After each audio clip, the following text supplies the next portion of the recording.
प्रेमानंद जी महाराज और अनिरुद्धाचार्य जी ने कुछ ऐसी बातें बोल दी जिसको सुनने के बाद बहुत सारे लोग ऑफेंड हो चुके हैं, और जहां तक कि लोग इस चीज से काफी ज्यादा ऑफेंड हो चुके हैं और किसी ने तो उनको जान से मारने की धमकी भी दे दी है। लेकिन इन सब चीजों से किसी का फायदा हो रहा है तो वो है हमारी लाइव स्ट्रीम मीडिया, हमारे न्यूज चैनल, क्योंकि उन्हें 24 आवर्स का जो पूरा जो उनकी मीडिया है उनको काम मिल चुका है, और बहुत सारी इस चीज के चलते हुए मिस इन्फॉर्मेशन भी फैलाई जा रही है। तो उस चीज के बारे में आइए हम बात करते हैं। सबसे पहले तो हमारे अनिरुद्धाचार्य जी का ये वाला वीडियो आता है। जब लड़की 14 साल की होगी और 14 साल की कोई लड़की आपके घर दुल्हन बन के आ जाएगी तो उस समय तो वो बच्ची होगी। अब वो ससुराल में 14 साल से जब रहने लग जाएगी तो अपने आप उस परिवार को अपना मान लेगी। यहाँ लाते हैं 25 साल की। अब 25 साल की लड़की 4 जगह वो मुंह मार चुकी होती है, सब नहीं पर बहुत। और वो 25 साल की जब तक आती है तो पूरी जवान होके आती है। जब जवान होके आएगी तो स्वाभाविक है कि वो अपनी जवानी कहीं ना कहीं तो वो उसकी जवानी फिसल जाएगी या जाएगी। जैसे इस चीज से काफी सारे लोग ऑफेंड हो जाते हैं और ट्वीट करना शुरू कर देते हैं। दिशा पाटनी की बहन ने भी इस चीज के ऊपर बोला था, और उन्होंने इसी चीज के चलते हुए जिन वर्ड्स का यूज किया उस चीज से दूसरी साइड के लोग ऑफेंड हो गए। कहता है कि 25 साल मतलब 25 साल से जो लड़कियां हैं, 25 साल के ऊपर वाली लड़कियां हैं, सारी नहीं, कुछ जो लिव इन में रहती हैं वो मुंह मार के आती हैं। 4-5 लड़कों का मुंह मार के आती हैं। अगर ये मेरे सामने होता ना, मैं इसको समझा देती कि मुंह मारना क्या होता है। I would have made him understand clear and these are bloody anti nationalist lot. You should never be supporting such bastards of highest order. All the namards of this society, all the fucking namards of this society is following this bastard. और same उसी के बाद हमारे जो प्रेमानंद जी महाराज है उनकी भी एक वीडियो काफी ज्यादा वायरल होने लग जाती है। एक लड़के से ब्रेकअप, दूसरे से व्यवहार, फिर दूसरे से ब्रेकअप, फिर तीसरे से व्यवहार, और व्यवहार व्यभिचार में परिवर्तित हो रहा है। कैसे शुद्ध होगा? मान लो हमें 4 होटल के भोजन खाने की जबान में आदत पड़ गई है तो घर की रसोई का भोजन अच्छा नहीं लगेगा।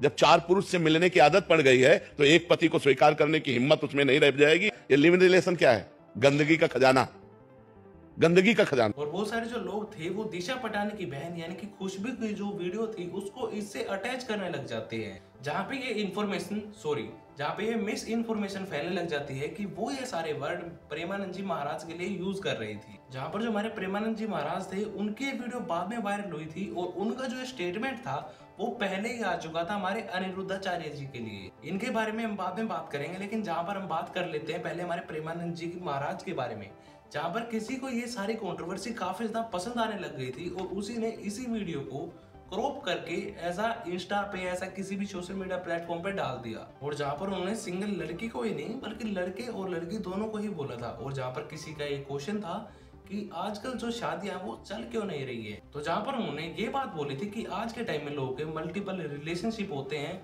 तो उसी चीज के चलते हुए जो शादी होती है वो कैसे चल पाएगी। और जहाँ पर उनकी आदत हो चुकी है बहुत सारे लोगों के साथ रहने की, तो जहाँ पर ये शादी ये परफेक्ट नहीं बैठ पाती है। और जहाँ पर लोगों का ये भी एक क्वेश्चन था, जहाँ पर जिनकी शादी टॉक्सिक हो चुकी हो, किसी के साथ ना बन पा रही हो, पहले की जो औरतें थी उनको ऐसे ही ट्रीट किया जाता था कि उनको शुरू से एंड तक ही घर संभालना है। उनका सपना, उनका करियर, उनका कुछ भी नहीं होता था। बस उनको इतना पढ़ाया जाता था कि किसी की याद आने पर उसको चिट्ठी लिखी जा सके, और उनको स्ट्रिक्टली ये बात भी बोली जाती थी कि जो तुम्हारी अर्थी है वो तुम्हारे ससुराल से उठेगी, यहाँ पर कुछ भी ऐसा नहीं होना चाहिए। तो जिस चीज की वजह से पहले के टाइम में बहुत सारी शादियां चल जाती थी, उसके अलावा उनके पास कुछ ऑप्शन ही नहीं होता था। लेकिन आज के टाइम में ऐसा बिल्कुल भी नहीं है। तो जहाँ पर इन्हीं सब चीजों के ऊपर बात हो रही है, तो मैं इस चीज के ऊपर प्रेमानंद जी महाराज को अच्छा बोलूंगा, क्योंकि उन्होंने मल्टीपल रिलेशनशिप के बारे में जो बात की है वो बिल्कुल राइट है। जहां पर आज के टाइम में लोग सिचुएशनशिप, रिलेशनशिप, बेंचिंग, पता नहीं ऐसे ऐसे कितने वर्ड निकाल रहे हैं। अगर ऐसे में कोई सीधा साधा व्यक्ति इन सब चीजों के अंदर फंस जाए तो उसका तो दिमाग खराब हो जाएगा। और जिस लड़की को पहले से ये पता है कि वो अपनी मर्जी से शादी नहीं कर सकते, और जहाँ पर उन्हें ये पता है कि उनके घर में ये सारी चीजें नहीं होती, उनके घर में ये सारी चीजें ना ही तो पहले कभी हुई हैं और ना ही अब कुछ होती, तो ऐसे में क्या होगा कि जो दूसरा इंसान होगा उसकी मेंटल हेल्थ पे काफी बड़ा इफेक्ट पड़ेगा। और जहां पर देखा जाए तो कुछ लोग कैजुअल रिलेशनशिप में हैं, हुकअप्स कर रहे हैं कि भाई जब तक तेरी शादी नहीं होती तब तक तू साथ रह ले, ऐसे ही चल रहा है। तो जहां पर जब इनकी शादी होगी तो ये क्या एक इंसान के साथ ऐसी सिचुएशन में रह पाएंगे?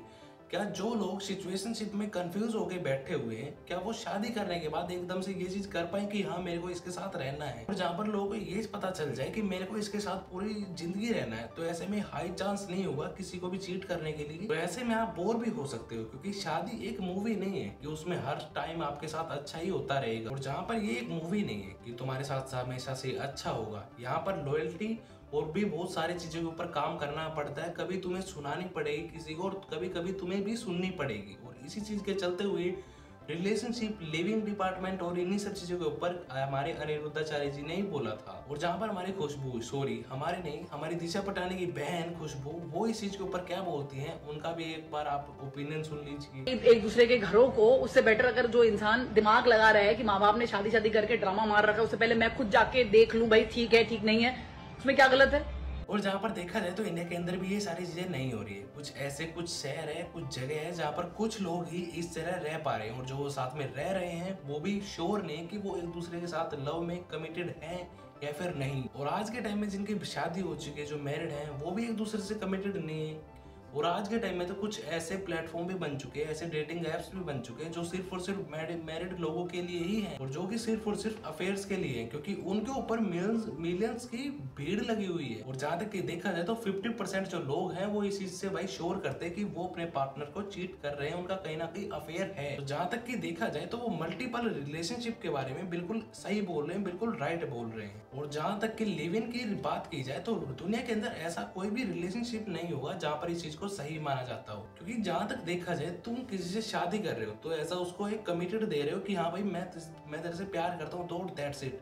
और ये सारी चीजें हम दूसरों के लिए करते हैं, यानी कि हमारी जो सोसाइटी, हमारा जो समाज है उसके लिए करते हैं, अपने लिए नहीं करते हैं। और उनका कहना ये भी है कि ये जो सारी चीजें हैं आज के टाइम में इंटरनेट और सिर्फ मोबाइल की वजह से हो चुकी है, क्योंकि उन्हें बहुत ही ज्यादा आसान हो चुका है अपने जैसा इंसान ढूंढना। और जैसा कि मैंने आपको भी इन एप्स के बारे में बताया, और जिन्हें नहीं करना होगा वो ऐसी चीजें नहीं करेंगे। बहुत सारी चीजें हैं फोन के अंदर देखने के लिए, सीखने के लिए। और अब इसी मोमेंट के ऊपर हम हमारे अनिरुद्धाचार्य जी के बारे में बात कर लेते हैं। उनका कहना ये था कि जिस लड़की के पहले 14 साल की उम्र में शादी हो जाती थी, वो इजीली एडजस्ट कर लेती थी अपने ससुराल के अंदर। और कितनी सारी गलत चीजों की वजह से, कितनी सारी मेहनत की वजह से हमारे देश के अंदर जो चाइल्ड मैरिड है ये कितनी जल्दी, कितनी लेट बंद हुई है। और उसी चीज के बारे में अगर आप यहाँ पर बोल रहे हो तो वो चीज भी गलत है कहीं ना कहीं। और जहाँ पर कितने सारे केस देखने को मिलते हैं, मैं इन केस के ऊपर पूरे अपने डॉक्यूमेंट्री निकाल रहा हूँ कि हाँ भाई ऐसा ऐसा हमारे देश के अंदर हो रहा है। वो दे रहे हैं क्योंकि उनके घर वालों ने दहेज नहीं दिया, ठीक है, उसने सुसाइड कर लिया कि उसने भाई दहेज नहीं दिया उनके घर वालों ने। ऐसे ऐसे केस इतने ज्यादा हो रहे हैं इंडिया के अंदर। और जहाँ तक कि जो महिलाएं हैं, यानी कि जो बहुएं हैं, उनको जॉब नहीं करते देते या फिर घर से बाहर नहीं जाने देते, इन सभी चीजों के ऊपर बात की है। तो आप यहाँ पे कैसे बोल सकते हो कि जो 14 साल की लड़की की शादी हुई है उसको आगे पढ़ाया जाएगा, उसको उसके करियर के ऊपर ध्यान देने के लिए बोला जाएगा, या फिर उसको उतना पढ़ाया जाएगा जितना कि वो चाहती है। या फिर आप कैसे कह सकते हो कि उसको वो बनने दिया जाएगा जो वो बनना चाहती है, या फिर उसको इक्वली ट्रीट किया जाएगा जैसे उसके घर में हर बच्चे को ट्रीट किया जाता है। और जैसा कि उन्होंने दूसरी बात बोली कि 25 की उम्र में लड़कियां शादी से मुंह मार के आ जाती हैं पहले ही, तो ऐसा बहुत कम होता है कि कम एज में किसी की शादी हो रही हो। और जहाँ पर देखा जाए तो लोगों को ये सारी चीजें गलत लग रही है, क्योंकि आज के टाइम में सब कुछ ना कुछ करना चाहते हैं और उनका ऑफेंस इस चीज में सबसे ज्यादा है। तो इसी चीज के चलते हुए लोग इस चीज को टारगेट ना करें, और इसी चीज के चलते हुए लोग शादी ना करने का भी रीजन दे रहे हैं। और जहाँ पर उन्होंने लड़कों के लिए कुछ नहीं बोला, इसलिए लड़कियां ज्यादा ऑफेंस हो गई और इस चीज के ऊपर ज्यादा कंट्रोवर्सी हो गई। लेकिन उन्होंने बाद में इस चीज के लिए जस्टिफिकेशन देते हुए भी ये बात बोली कि उन्होंने लड़के और लड़की दोनों के लिए ही बोला था। जहाँ तक कि देखा जाए तो उनकी उसी चीज के चलते हुए थोड़ी देर हो गई और उनकी और भी बहुत सारी ऐसी बातें फैलने लग गई थी। लाइक जहाँ पर देखा जाए तो लड़कियों के कपड़े के ऊपर बोलना, या फिर कई बार और भी बहुत सारी चीजें वो बोल देते हैं। और वहीं पर जो हमारे प्रेमानंद जी महाराज हैं, वो इसलिए इन सभी चीजों के अंदर, हमारे यूथ के अंदर इतने ज्यादा फेमस इसलिए हो गए क्योंकि वो कई बार बहुत सारी अनएक्सपेक्टेड चीजों के लिए भी सपोर्ट कर देते हैं, यानी कि लव मैरिज और LGBT के लिए भी उन्होंने बहुत सारी चीजें बोली थी कि ऐसे लोग की तो शादी ही नहीं करवानी चाहिए, जहाँ तक कि पेरेंट्स को समझना चाहिए। लेकिन इन्हीं सब चीजों के चलते हुए जो सबसे ज्यादा हेट है वो हमारे अनिरुद्धाचार्य जी के लिए ही आ रही है। और जहाँ पर जो कुछ लड़के हैं वो ये बात बोल रहे कि हमारे अनिरुद्धाचार्य जी हैं वो लड़कियों को उनका कैरेक्टर सर्टिफिकेट दे रहे, और जिस चीज की जस्टिफिकेशन देखते हुए उन्होंने ये बात बोली। जहाँ तक कि देखा जाए जो खुशबू थी वो इस चीज के ऊपर बोल रही थी, उनका भी एक स्टेटमेंट आया था जहाँ पर वो ये बात बोल रही थी। मैं मानता हूँ कि ये सारी चीजें काफी ज्यादा कॉन्ट्रोवर्शियल रही हैं, और लेकिन वहीं पर जो हमारे न्यूज चैनल है उन्होंने तो इसको बहुत ज्यादा ही कवर कर दिया, उतना करना भी नहीं था। जहाँ पर इनके शोज हो रहे हैं, वो लाइव स्ट्रीम में डिबेट हो रही है, और जो चीज होने नहीं चाहिए थी वो सारी की सारी चीजें हो रही है। जहाँ तक कि देखा जाए तो हमारी जो लाइव स्ट्रीम, जो हमारी मेन स्ट्रीम मीडिया है, वो इन सभी चीजों के ऊपर तो बात कर रही है वो, लेकिन जो हमारे जो SSC का जो एग्जाम है उसके ऊपर जो ये पूरा चल रहा है प्रोटेस्ट, उसके ऊपर तो कोई बात ही नहीं कर रहा। यहाँ पर जो हमारी अथॉरिटी है, जो हमारी पुलिस है, वो इन सभी चीजों के लिए लाठी चार्ज कर दे रही है। जो टीचर इनके सपोर्ट में आए थे उनको भी मारा जा रहा है। जहाँ पर जो हमारे टीचर्स हैं उनको पुलिस स्टेशन के अंदर जमीन के ऊपर बैठाया गया। ऐसे वो क्या तोड़फोड़ कर रहे थे कि उनको इतनी बुरी तरह से ट्रीट किया जा रहा है, उनको मारा पीटा जा रहा है। स्टूडेंट्स ने तो आप कुछ बोला भी नहीं है। जहाँ तक कि वी ऑल नो कि हमारी कंट्री के अंदर बहुत सारे ऐसे लोग हैं जिनको गवर्नमेंट जॉब से काफी ज्यादा होप है, लेकिन जहाँ पर हमारी जो गवर्नमेंट है वो इन सब चीजों के ऊपर ध्यान नहीं दे रही है, वो इन सब चीजों को बिल्कुल मजाक में लेके चल रही है। और जहाँ तक कि देखा जाए तो हमारी जो मेन स्ट्रीम मीडिया है, हमारी कोई भी जो भी न्यूज चैनल है, उनके लिए ये सारी चीजें काफी बड़ी नहीं है। तो अगर आपको मेरी इस पूरी ओपिनियन वाली वीडियो में कोई भी पार्ट पसंद आया हो तो वीडियो को लाइक कर ले, चैनल को सब्सक्राइब कर ले। मिलूंगा आपसे फिर किसी नई वीडियो के साथ, तब तक के लिए आपका लक्ष्य।